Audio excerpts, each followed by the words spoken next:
اللہ کریم ارشاد فرماتا ہے لا اکراہ فی الدین، دین میں کوئی تنگی نہیں ہے، دین میں کوئی زبردستی نہیں ہے۔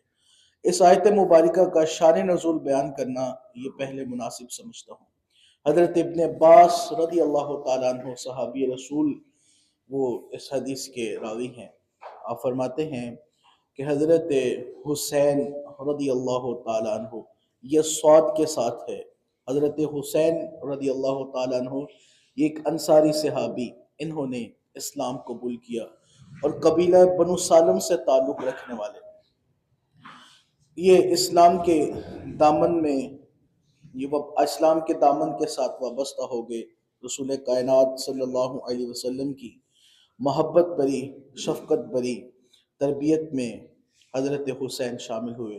ان کے دو بیٹے تھے جو کہ نصرانی تھے، دین نصرانیت پر تھے، وہ اسلام قبول نہیں کیا انہوں نے، اور حضرت حسین رضی اللہ تعالیٰ عنہ کو دل میں اس بات کا لالچ رہتا، محبت تھی بیٹوں سے، اور جب کسی سے محبت ہو تو محبت کا تقاضا یہ ہوتا ہے، بندہ یہ خواہش کرتا ہے کہ یہ جس طرح دنیا میں میرے ساتھ ہیں جنت میں بھی میرے ساتھ ہوں۔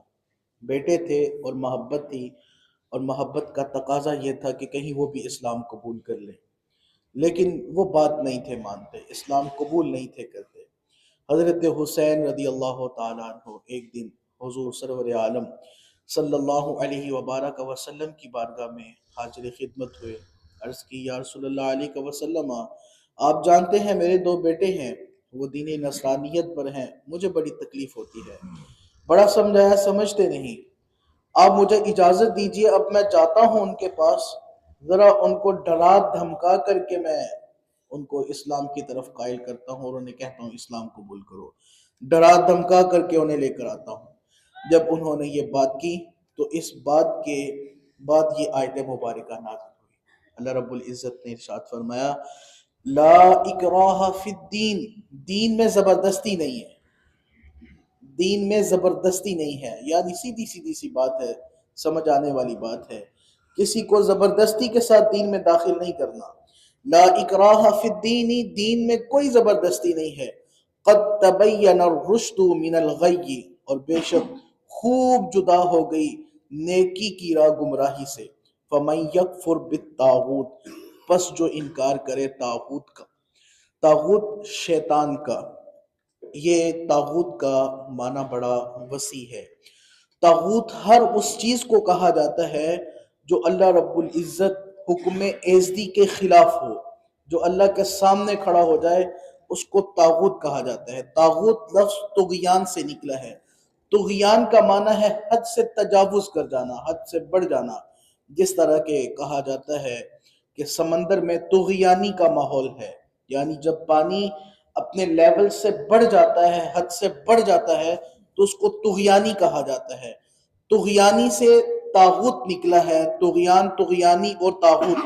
طاغوت کا معنی یہ ہے حد سے بڑھ جانا، تجاوز کر جانا، حکم ایزدی کے برخلاف کھڑے ہو جانا، اور یہ لفظ ہر اس بندے پر صادق آتا ہے، شیطان پر تو آتا ہی آتا ہے، شیطان کو بھی طاغوت کہا جاتا ہے، ہر اس بندے پر بھی صادق آتا ہے جو اللہ کی نافرمانی کرتا ہے اور اللہ کے انگیسٹ کھڑا ہو جاتا ہے اور کہتا ہے ہو جائے جو ہوتا ہے، میں تو یہاں کھڑا ہوں۔ یہ اتنا وسیع مفہوم رہتا ہے لفظ طاغوت۔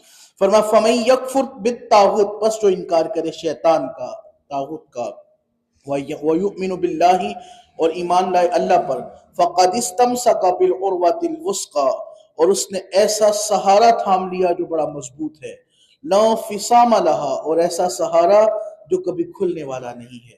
فرمایا وَاللَّهُ سَمِيعٌ عَلِيمٌ، اور اللہ خوب سننے والا بھی ہے، جاننے والا بھی ہے۔ عزیزان گرامی کے در، اس آیت مبارکہ میں ایک دو باتیں اللہ رب العزت نے حکمت بری بیان فرمائی ہیں۔ پہلی بات تو یہ کہ دین کو قبول کرنے میں زبردستی نہیں ہے، کسی کو آپ زبردستی جو ہے وہ مسلمان نہیں بنا سکتے کہ آپ اس کے سر پر تلوار رکھیں اور اسے کہیں کہ کلمہ پڑھو، ایسی بات نہیں ہے، زبردستی نہیں ہے۔ ہاں، جب مسلمان بن جائے، دین اسلام میں داخل ہو جائے، تو اب اس پر زبردستی کرنی ہے کہ وہ دین سے نکلے نہ، اب وہ دین کے خلاف نہ ہو۔ اب باتیں دو ہی ہیں، یا ایھا الذین آمنوا ادخلوا فی السلم کافہ، ایمان والو اسلام میں داخل ہو جاؤ پورے کے پورے. اب یہ نہیں ہے کہ جناب آدھی باتیں ادھر کی اور آدھی ادھر کی، نہیں. جب اسلام میں داخل ہو گئے، داخل زبردستی سے نہیں ہے، دخول زبردستی سے نہیں ہے. جس کا جی چاہتا ہے وہ اسلام میں آ جائے. تبلیغ اور واضح و نصیحت کرنا ہمارا کام ہے. لیکن جب اسلام قبول کر لیا، اب اللہ رب العزت کے احکام کو ماننا ہوگا. اب اسلام کے برخلاف نہیں جانے دیں گے. دین کو قبول کرنے کرانے میں زبردستی نہیں ہے، لیکن دین پر ثابت قدم رکھنے میں زبردستی ہے. اور دوسری اللہ رب العزت نے یہاں پر بیان فرمایا کہ بے شک اللہ نے نیکی کی راہ کو برائی کی راہ سے خوب جدا کر دیا، واضح کر دیا. اور جو انکار کرے طاغوت کا، شیطان کا، طاغوتی قوتوں کا، آج بھی طاغوتی قوتیں سر چڑھ کر بول رہی ہیں. اگر میں بات کروں تو بات بڑی دور تک نکل جائے گی، اور پھر جب بات کھلے گی تو انداز بڑا بگڑ جائے گا. تو بات سمجھ لیجئے، آج بھی طاغوتی قوتیں سر چڑھ کر بول رہی ہیں. اور جس نے بھی طاغوتی قوتوں کا انکار کیا، سمجھ لیجئے وہ اللہ کی بارگاہ میں محفوظ ہو گیا. اور جس نے انکار نہیں کیا، ان کو تسلیم کیا، پھر قیامت کے دن وہ جواب دہ ہوگا. فرمایا جس نے شیطان کا، طاغوتی قوتوں کا انکار کیا اور اس نے ایمان قبول کیا، اور پھر اس نے ایسا سہارا تھام لیا جو بڑا مضبوط سہارا ہے، اور ایسا سہارا جو کبھی کھلنے والا ہی نہیں ہے. اور پھر فرمایا واللہ سمیع علیم، اللہ خوب سننے والا بھی ہے، جاننے والا بھی ہے. خالق کائنات اللہ عز و جل کی بارگاہ میں دعا کرتے ہیں الہ العالمین ہمیں صحیح معنوں میں قرآن مجید پڑھنے، پڑھ کر سمجھنے، اور پھر سمجھ کر اس پر عمل کرنے کی بھی توفیق عطا فرمائے. آمین بجاہ طہ و یاسین.